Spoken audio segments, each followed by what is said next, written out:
Hey, it's James from Marketing for Restaurants, and welcome to episode 37 of Secret Sauce, the Restaurant Marketing Podcast. Restaurant innovation. What is innovation? Why should you innovate?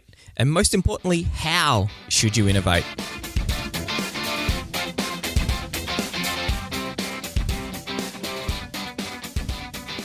Some restaurants are quiet, lose money, and the owner works 70 hours a week. Other restaurants are busy, profitable, and the owners work a few hours a day. What's the difference? They have a secret sauce. Join James from Marketing for Restaurants as he helps you come up with your recipe for restaurant success. Your secret sauce.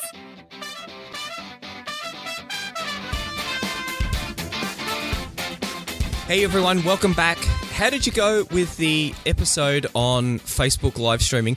I guess the one thing that I should have put in there is that you need to acknowledge the fact that it is actually quite stressful.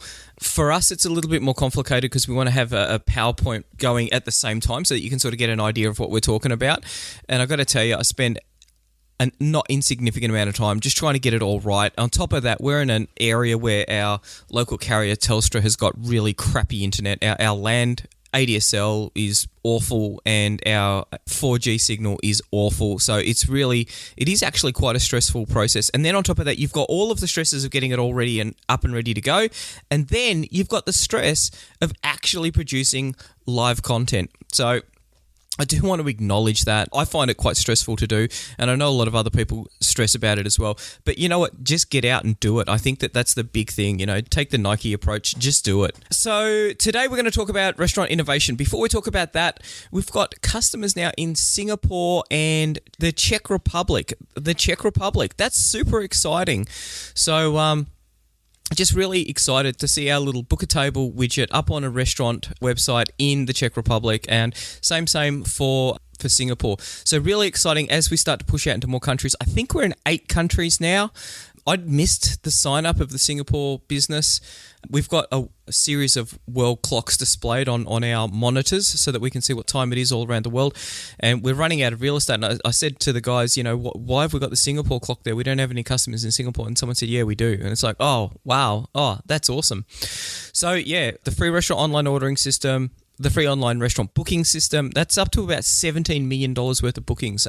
We're putting in a few more additions to that this week. Really, really making big inroads for people who, A, want to take bookings online, and B, be able to build their own database. And of course, the websites. Don't forget the websites. It's really important that, I think I'm very passionate about the fact that the website is the central part of your online marketing strategy. It's the one piece of real estate that you control, not anyone else. You don't have a lot of control over Facebook. You don't have a lot of control over Instagram, YouTube.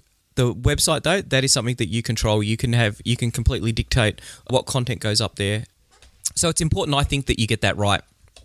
Now, restaurant innovation. I've been researching this for a while. I wasn't going to do this podcast now.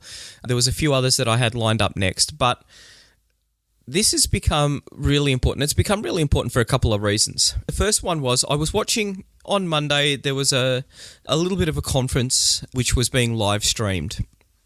And they had a panel discussion about innovation in the restaurant. And it was a panel discussion, and someone stood up, a restaurant owner stood up and said, okay, so how do I innovate?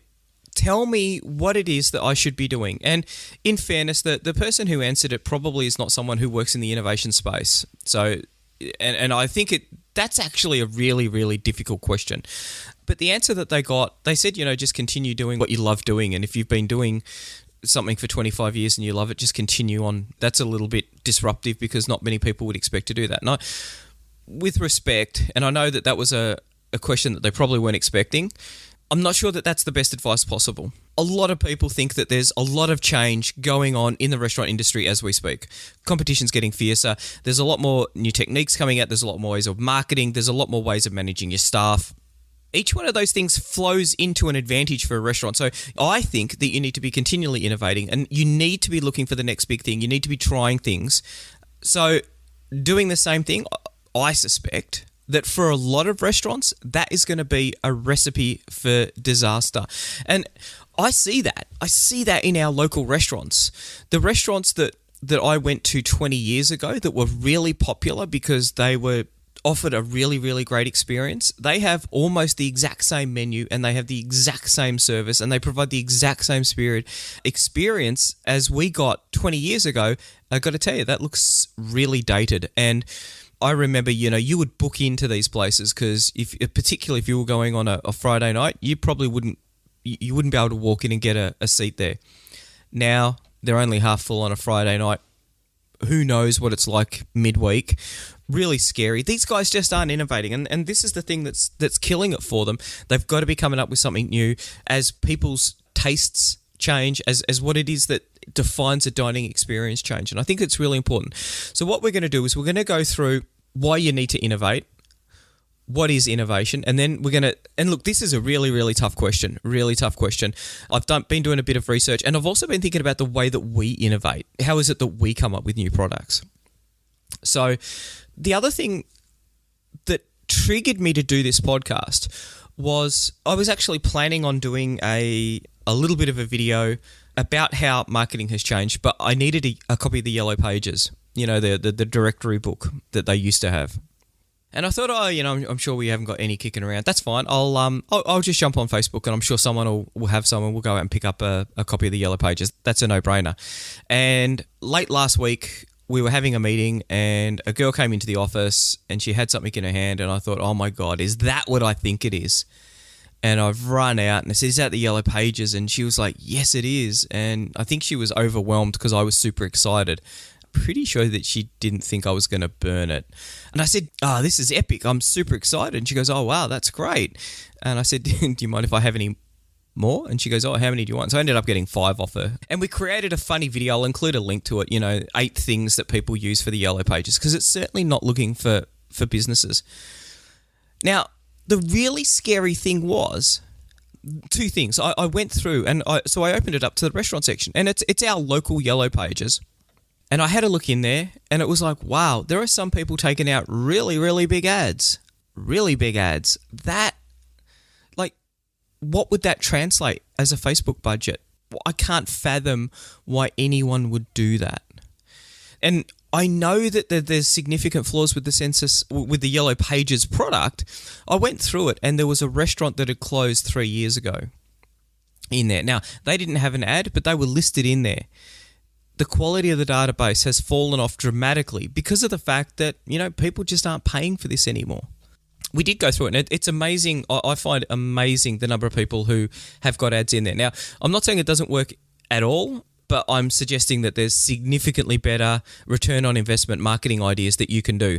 And this is the thing that a lot of people have struggled with, is that they haven't innovated in the way that they market. There's a lot of places that you can innovate. I think that this was the crystallization of the thought, that this is why you have to innovate. There are people out there who are still doing what they've been doing for the last 20 years because they're not testing and measuring. They're not seeing if it's working. They're not asking the right questions about what it is that they're doing.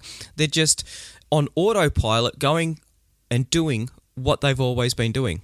If you're not innovating, then you're dying. Now, in online startups, that's a given. That's born into your DNA. Holy crap, what can I do now? I've got to change it up a bit. I've got to come out with a new product. I've got to be doing something new for our customers. I've got to find a new channel. I've got to be doing something new. Must. Innovate. There's a ridiculous amount of pressure to do that. In a restaurant? Not so much. And I think that has built in a lot of complacency in a lot of restaurants because there's no overt pressure for you to innovate in your restaurant.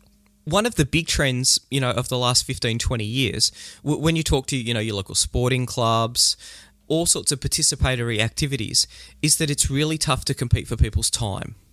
So, people used to play cricket or football, whatever it was. It's a lot harder to get those people in to be able to do those kind of events now because of the fact that people are a lot more time poor. Now, this is one of those big trends, like a 20, 30 year type cycle. So what does that mean for you? Well, they're less likely to go out, which is why we've seen the rise of delivery services. So, you've got the first wave of, Just Eat, Menulog, Eat24, Grubhubs. Then you've got the next round of innovators, and they're the ones who solved the logistics problem for the restaurant. So before they were solving the discovery problem and the online ordering problem, let's do away with ringing up people, a restaurant, and particularly if it was a foreign cuisine where they don't speak the language very well. Let's just make it all automatic. We'll take the payment online. That's easy. That was the first round of innovation in delivery. The second round of innovation was, I reckon restaurants would be a lot more keen to use this if we fix that problem of actually delivering the food. Ta-da! That's what gives you Uber Eats. That's what gives you Deliveroo. That's what gives you Foodora. We're doing a lot of work in this space around the economics of it. We're still not 100% convinced if anyone's actually making any money out of it. And I know in Australia, one of Foodora, Deliveroo, Uber Eats is going to have to go. I'm not sure which one it's going to be, but the market is nowhere near big enough to support all three of them. Now, that has created competitive pressure, even if you never do takeout. It means that people can now purchase a product around convenience rather than having to go out, and which means that they're more likely to eat in.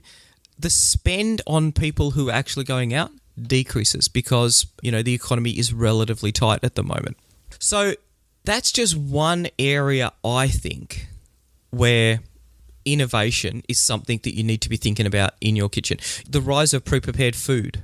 Now, I'm not saying that you should use pre-prepared food, but I'm saying that you can innovate around the use of pre-prepared food. The flip side of that is that you can innovate around not using pre-prepared food. You're not being pushed in a certain direction with a lot of these things. It's about doing something, being bold with it, trying it out and seeing how it goes. So I think that's why you really need to be looking at innovation. I think that's the key thing. Now, what is innovation?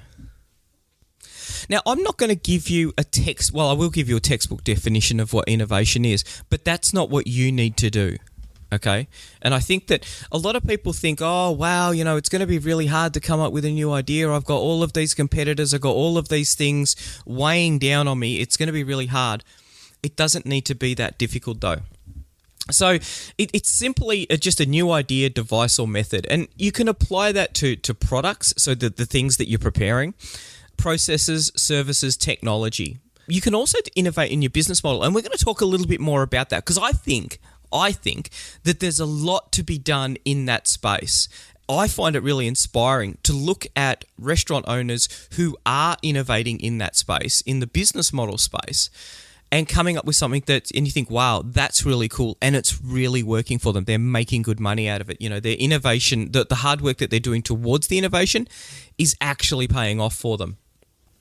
Now, when we say, a new product, it needs to be a new product for your market, which is really, really exciting because if you're a local restaurant, your market is probably the people within, 10 kilometers, 20 kilometers. How far is it from your restaurant that 85% of your customers come from? Because that's a really big thing. You can innovate by providing them with a new product. It doesn't have to be the world's first example of that. And this is one of the things that I see all the time. And this is what happens in the startup community. People will go to Silicon Valley or they'll go to Europe. They'll see someone with a great idea and those guys are innovating and they're working really hard. They're trying to scale out their business in Europe or the United States and they're too busy to worry about overseas. So people will come back to another country, start up, basically copy the entire business model and run with it. Now, they get called as the innovators, but on a global basis, not the innovators. But everyone in that market goes, oh, wow, this is cool. This is a brand new product. This is a brand new service. This is awesome. And so they get to, and generally what happens is that they end up getting bought out by the original innovator who's a little bit further ahead of them and probably got bigger valuations. For you, though, this is the part of the thing. It's in your market that you need to be innovative and need to be seen as innovative. For a lot of, single location restaurants, that's not a huge market. So you don't need to be incredibly innovative to be viewed as innovative in your market. And that's going to be the thing that's going to give you the edge when you're going out and marketing. That's going to be the edge when you're looking at your profit and loss. That's the exciting thing about it. Now, the hard bit is how to innovate. How are you going to come up with a new product? how are you going to come up with a new menu item? How are you going to come up with a new process? I think that there's a couple of things that you need to, and I don't have an answer for this. This is just the way that we do it within our company. The first part about it is it's a lot easier to do in a team environment. One of the things that we do is disc profiling, and we've talked a little bit about disc profiling when it comes to hiring people, when it comes to building a team. So 4 personality types, DISC. The Ds tend to be leaders, sharp communications. I's, they love talking to people. S, stable, they like to follow procedures. And the C's, they're very detail orientated. So they'll be the one who, if the reconciliation's out by 5 cents, they want to know why it's out by 5 cents. Now, the really, really interesting thing is, so my business partner is my wife. I'm very lucky to have her. For probably the first 5 years, though, one point of friction between us was that it was always me coming up with the ideas. Tina really rarely came up with an idea. And it was only after we did disc profiling that we realised that Tina couldn't come up with an idea to save herself. I can't implement an idea to save myself. I'm an ideas person. They come easily to me. I can have 10 ideas a day. It's not a drama for me. The beautiful thing about working with my beautiful wife, Tina, though, is that she's the one who always starts asking questions about it. Because if we didn't have her, I would have tried to execute on half the ideas that I have. I would have got a quarter of the way through them. Then I would have lost interest and moved on to the next thing, and we would have gone bankrupt about 100 times. What is your personality type? And I'm asking that question because if you're not good at coming up with ideas, you need to build a team of people who can come up with ideas, or you need to start thinking about how you can start having those ideas, how you can start innovating, because someone in the restaurant needs to be innovating. A lot of the research suggests that you should be doing the best ideas, and this is what I find. They come in the time when your mind has got downtime. I love mowing the lawn. It is a mindless activity. There is nothing to think about. You just stand behind the mower and you push it. Cutting the grass is the perfect opportunity to let your mind wander. And I actually think that the loud noise that's associated with it, that blocks everything else. You just hear the noise of the mower. You don't hear anything else. It's just a loud drone. It's like white noise.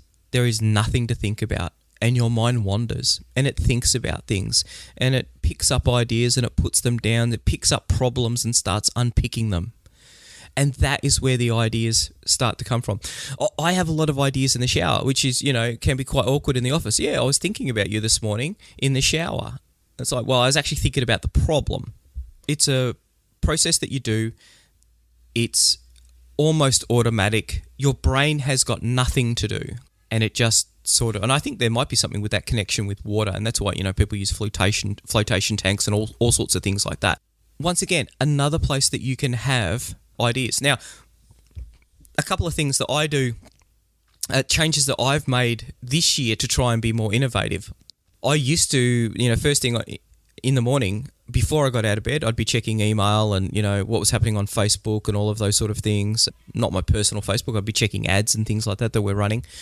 I've cut that away. Now I just try and lay there for 10 minutes and just sort of think, because you're just waking up. And it's the same with going to bed. So now I will try and read, not use any electronic devices. And I think that these really do stifle innovation, because you're continuously being stimulated and your brain doesn't have time to wander, to meander, to think about things. Now, one of the other things that we've done, because I don't want to be the only person coming up with the ideas, I'm trying to drive innovation in our company. I want our company to be a company of innovators. So one of the things is that we started to designate rooms where you can't take a mobile phone in. One of the things that we found is that, if a meeting was going to start in 5 minutes, people would start filing in and they'd all pull their phones out and no one would talk. I mean, this is a team that works together. We've been together for a really long time, but people weren't talking. So I've started putting up signs, no phones in this room. Oh, why not? Well, because I want you to talk to people. And that's where, I've got this problem. Oh, have you? It's the communication, but I also think it's the inspiration and innovation that can come out of those conversations that's absolutely critical to the success of a company. Now, the other things that I think that you should do is you need to think about the thoughts that you have. And the thoughts that you have are, I think, the sum of the experiences that you've got. So if you're not overly innovative, then you should go out and try and do different things. A great example of that, I think, is I've got a drum kit now, and I'm slowly teaching myself to play the... Well, people say, do you play the drums? And I say, well, I have 2 sticks and I bang them and I make noise. It's not playing the drums. It's not... Well, I'm slowly getting there. But the beautiful thing about that is that I can get into work, and I find that that's a really good way to just sort of... To sort of set the tone for the day. I'll get on there and I'll try and...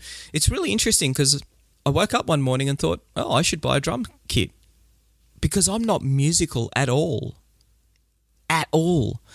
And I thought, oh, that's a really weird thought. And then, I found myself Googling it and looking for, how much would a drum kit cost? And then about 2 weeks later, it was like, I don't really know why I need a drum kit. And then I thought, so I could play heavy metal music, which is completely bizarre because I don't listen to heavy metal music. I'm now teaching myself Enter Sandman. I don't know why, but I'm not musical. I find it quite stressful trying to do that sort of thing, but it's a challenge. And on top of that, I'm doing stuff that I don't normally do. Like I've taught myself to read sheet music in some semblances. I am doing different things. I'm watching different YouTube videos. There are a whole series of different problems now that I try and learn the skills of a drummer. The other great benefit I think of that is that you get this concept of flow. You just get into the pattern, you get into the groove, and it just goes really, really, really well. And I think there's a lot of innovation there. I'll just sit there and just dumbly banging away there and start thinking about things while I'm doing that. That percussion, this is another place where I can start thinking, and I'll do it. And I think, this is great. I've got 20 minutes I can play the drums for, and I'll only be on there for 7 minutes because it's like, oh, so we've got all of this data. If we started running these queries, I wonder what that would look like. And then I'll be back at work, but I'll have a completely new tangent to be creating data models about when customers come into restaurants and things like that, which is exactly what I want to be doing, coming up with those interesting questions to ask, which is the next point that I want to raise.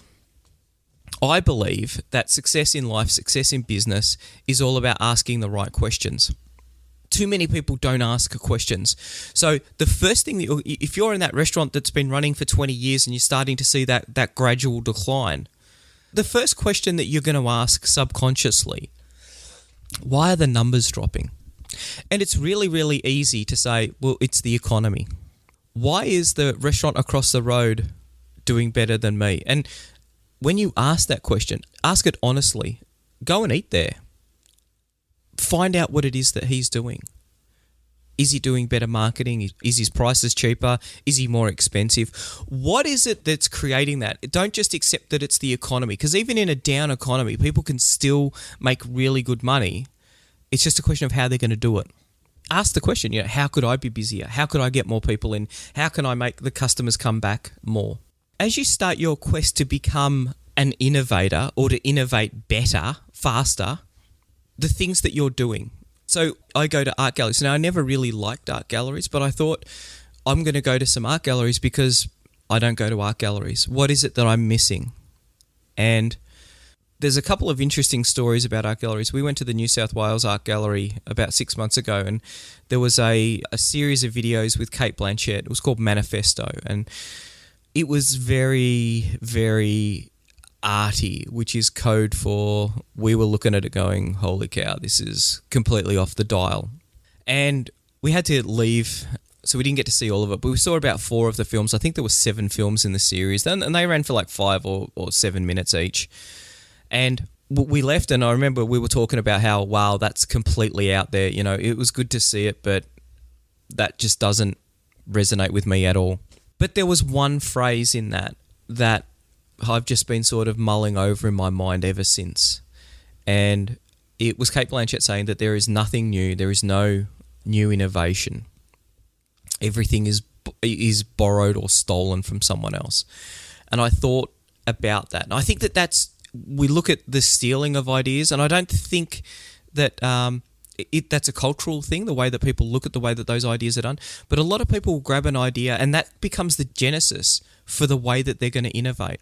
And that was something that I thought of when we were watching a documentary on Massimo Bottura from Osteria Francescana.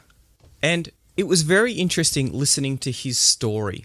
He said that the restaurant was a laboratory of ideas that is inspired by culture. Creativity is poetry. And creating a recipe is the combining of ingredients, technique, and memory. He's got a dish which is very famous, the 5 ages of Parmigiano.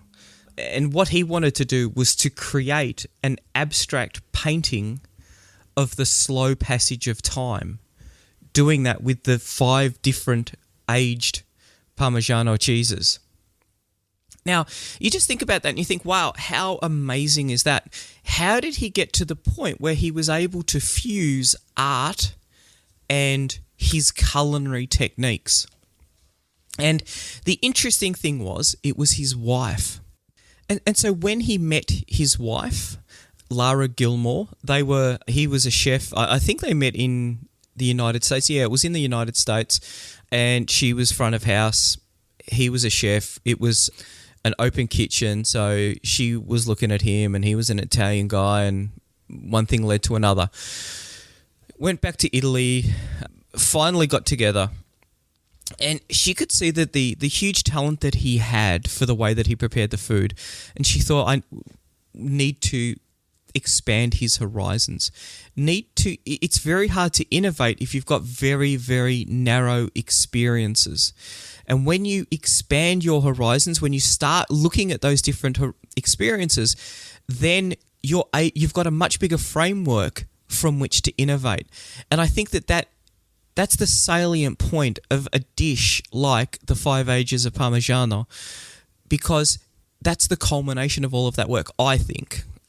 It would be interesting to hear his take on that, on how he has been influenced by the introduction of going to art galleries, experiencing art, and how that's changed his thought processes over time.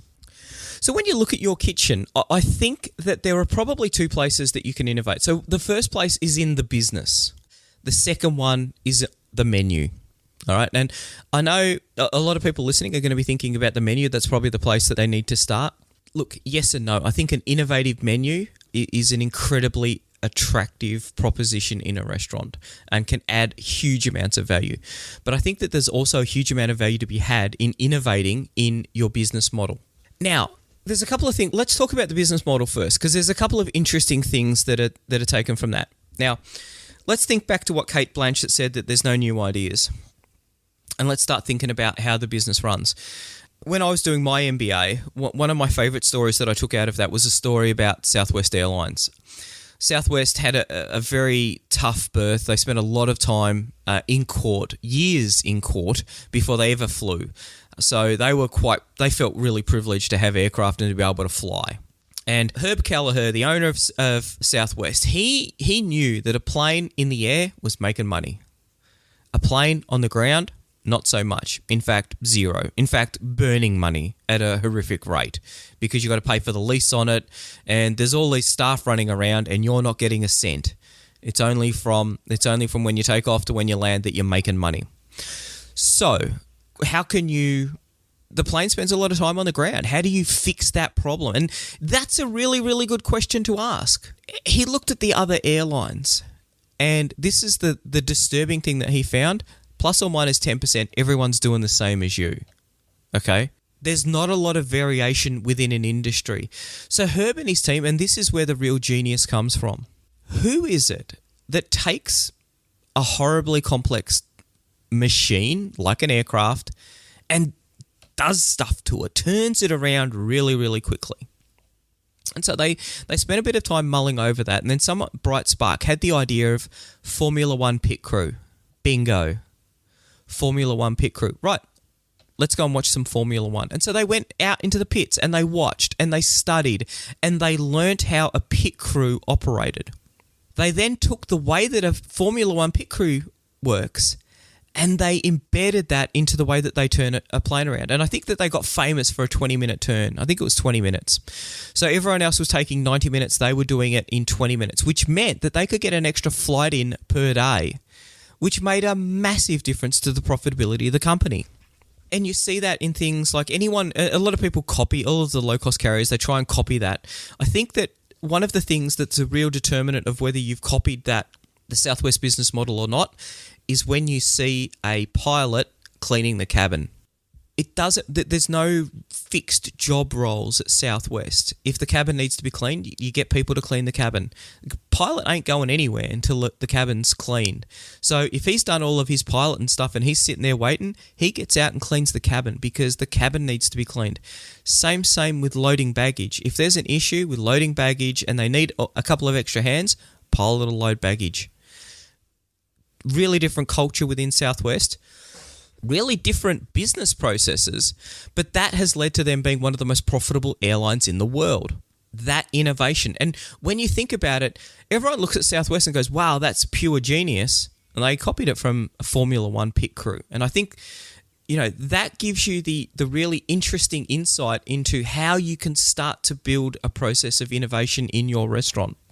Now, one of the tools that I like to use when we're looking at our businesses is called the business model canvas. And what it does is it breaks the business down into 9 different areas.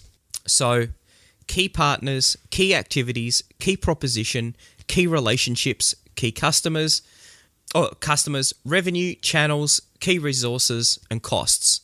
Now, don't stress too much. I'm going to put all of this in the show notes so that you've got a list of it. I'm going to include a picture of the business model canvas. There's a book, Business Model Generation, which is a great book as well. I'll go through them briefly here, though, because I think it's a really interesting way that you can start to think about the way that you build your business.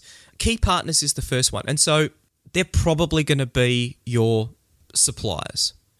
It could be who are the local businesses in the area that you can do joint marketing with. And a lot of people just, when you're doing business model canvas work, so we don't have any partners. Well, stop right there. Who could be your partner? If no one's going to be your partner, then stop and force yourself to come up with 10 ideas. There's got to be 10 organizations out there that you could do something with. You would like access to their database. They'd like access to your database. They need food. You need customers. They've got produce. Is it your suppliers? What is it that you can do with these people? How can you enrich those relationships? One of the things that I always find is that people always look at their customers and say, the customer's right. Customer's really important. And, when they're buying something from a supplier, they think that they're the customer, so they should get whatever it is. What value is there back up the value chain? Could you do a meat appreciation night with a local butcher and he'll go through all of the cuts and the way that they're prepared? We talk about vineyards all the time. We talk about whiskey drinking nights all the time. Have a think about those sort of things. Have a think about those relationships. This is where you're going to start being innovative. If you're not doing this sort of stuff and you start doing it, that's innovation and that's exciting. Key activities. What are the key activities that you do? And I'll include a link to a Harvard Business Review podcast. When I was doing research for this, they had one on innovation. And it was really interesting. There was a guy who was doing some consulting work with McDonald's. And McDonald's sold a lot of thick shakes. They made a lot of money on thick shakes. And they were super excited about thick shakes. They looked at thick shakes. They wanted to sell more. So they improved the recipe and they made it better. And the interesting thing was that nothing happened to sales. These consultants in and said, right, so we've made a better milkshake, but it hasn't made any difference. So they got a team of people in a store. And I think this is an old story because obviously if you've got POS data, you wouldn't be sitting there, you wouldn't have people in a store for 18 hours trying to work out when people were buying stuff. But they had people in the store for 18 hours and they realized that something like 80% of thick shakes were sold before 9 o'clock in the morning. Interesting. The next day they went back and up until 9 o'clock, they collared 100 people as they were coming out of the McDonald's. Why did you buy that? I'm just really interested to understand. And he talks about, why did you hire that? What job is that going to do? And the feedback that they got was that they had a long drive into work and they had one hand on the steering wheel. God gave them another arm. You know, they wanted something to do and they didn't want to be hungry at 10 o'clock. And so a thick shake did a really good job of that. You know, you can drink it while you're driving. It keeps you nice and full. It's thick. It takes a long time to drink a thick shake.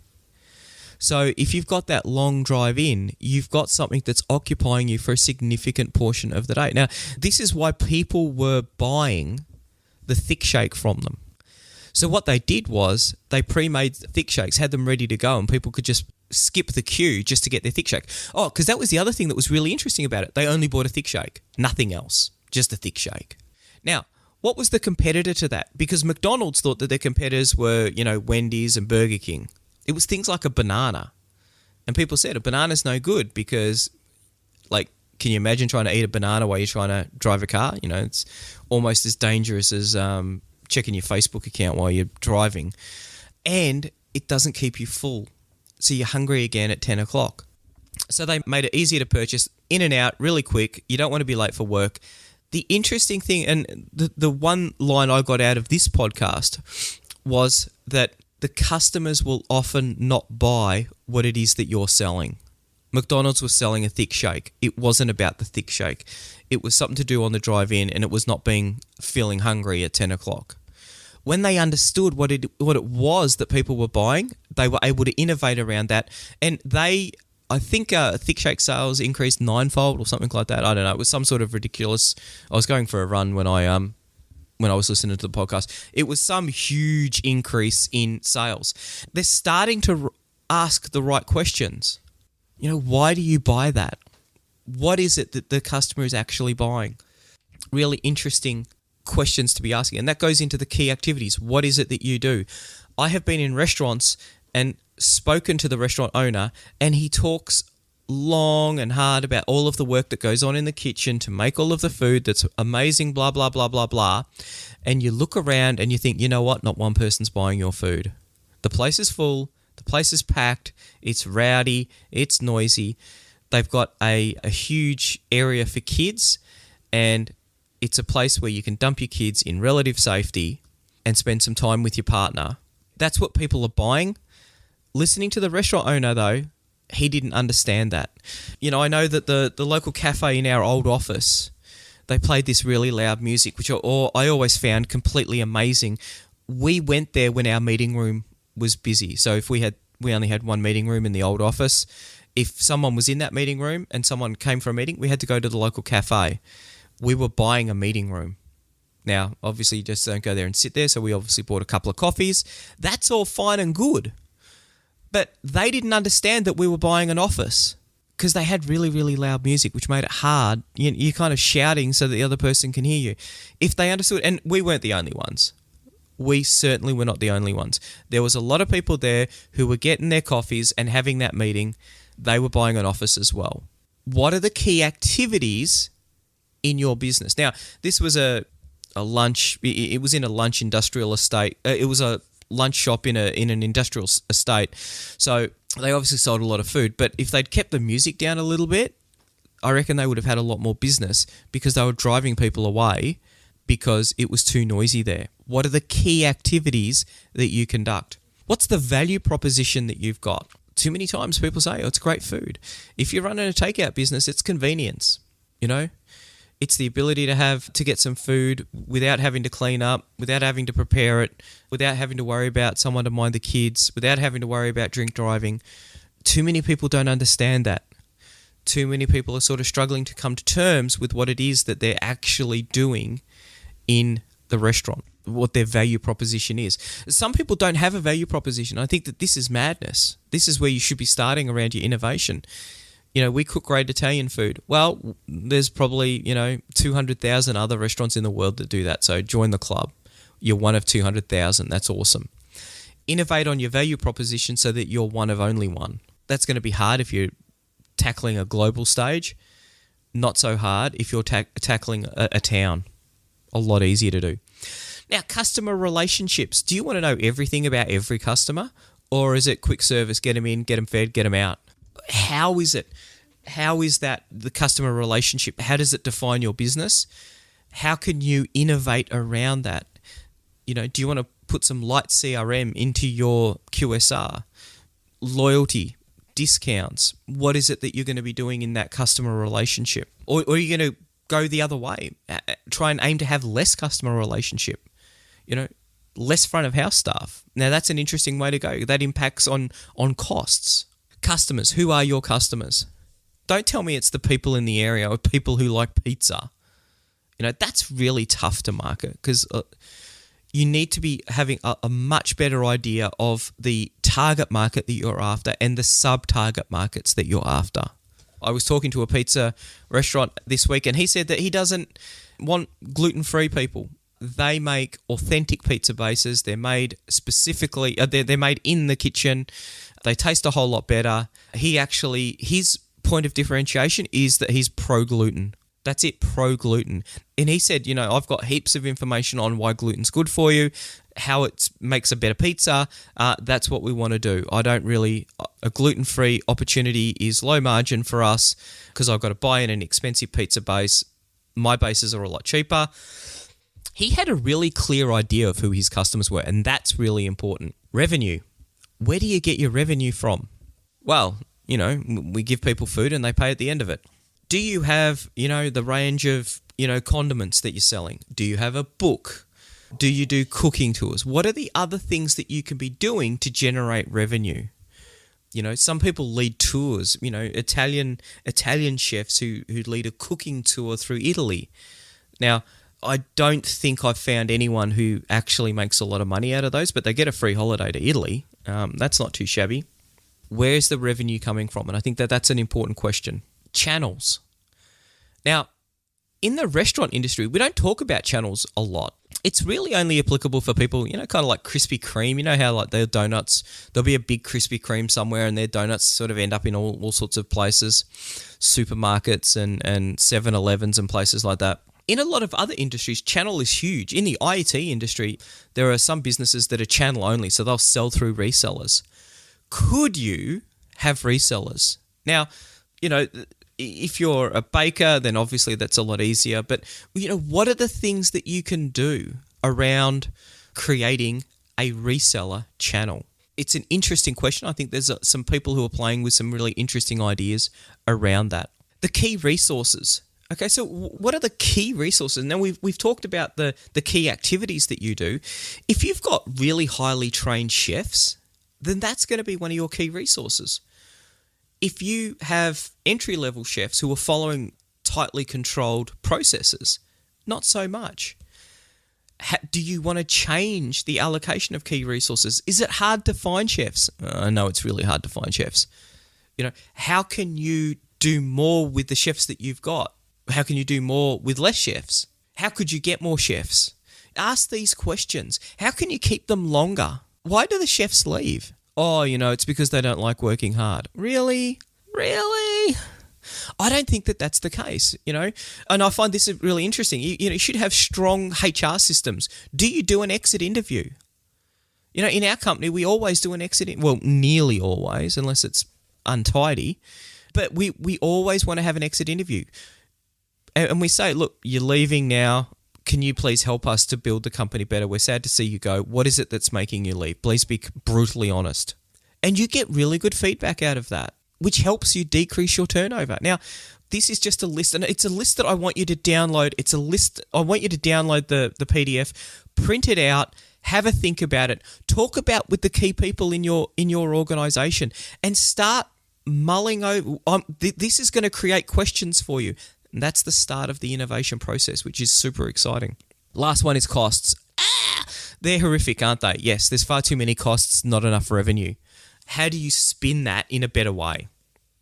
So that's the business model canvas. That's the 10-minute fly through of the business model canvas. Let me know if you're super interested in this. I can talk about this. I love this sort of stuff. It's been a fundamental part of the way that we've structured our business. And when you look at, the fact that we've now got customers in 8 countries, and, I was talking to the team a couple of weeks ago, how long is it going to be before we've got customers in 25 countries? That's going to be epic. that pace is really, really picking up now. So I don't think it's going to be too long. If you're listening in one of the 8 countries that we're not in, please email us, because that would be awesome to get to 25 a lot quicker. But the speed with which we've got to 8, a lot of it has been, I've got this up on my wall and I don't work on it every day, but I think about it. We need to increase our channel. We're about to introduce a referrer network for marketers, designers, the people who are doing the Facebook marketing. We provide some great tools. We want to put those tools in the hands of the people who are helping the restaurants, and make sure that they're doing the best work that they can do. So providing them with a whole heap of resources, some rebates, to really build a strong channel for us. And I think that that's really important. Now, that idea came out of the business model canvas. What idea is it going to come out of for you? Now, so the framework that I'm working on, there's the 2 places that you can innovate. So you can innovate in your business, or you can innovate in the menu. I think menu innovation is a fascinating thing.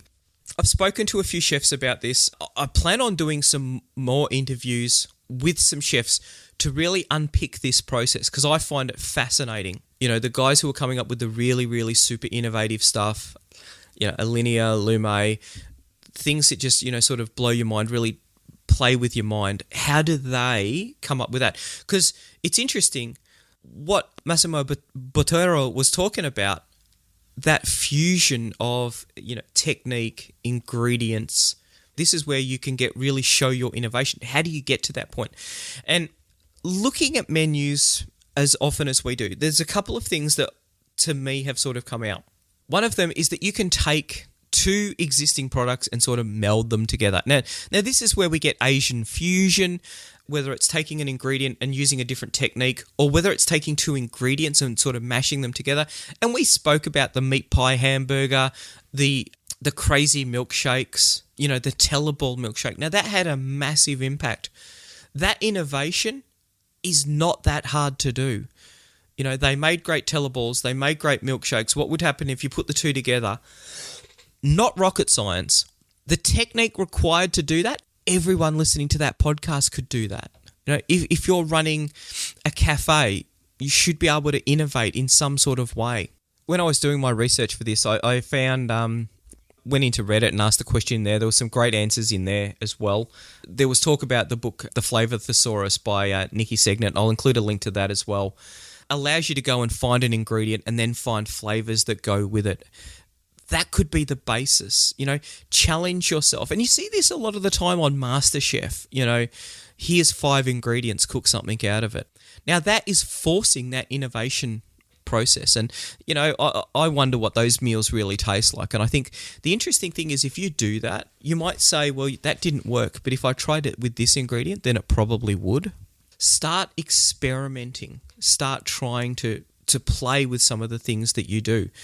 Massimo Botero talked about the way that he was breaking down traditional Italian cooking. It had become, I think when he was quite avant-garde, it had become very formulaic, a little bit stale even. He was breaking it down and reinventing it. He copped a lot of flack for it too. He was very unpopular because it had become sort of a sacred cow.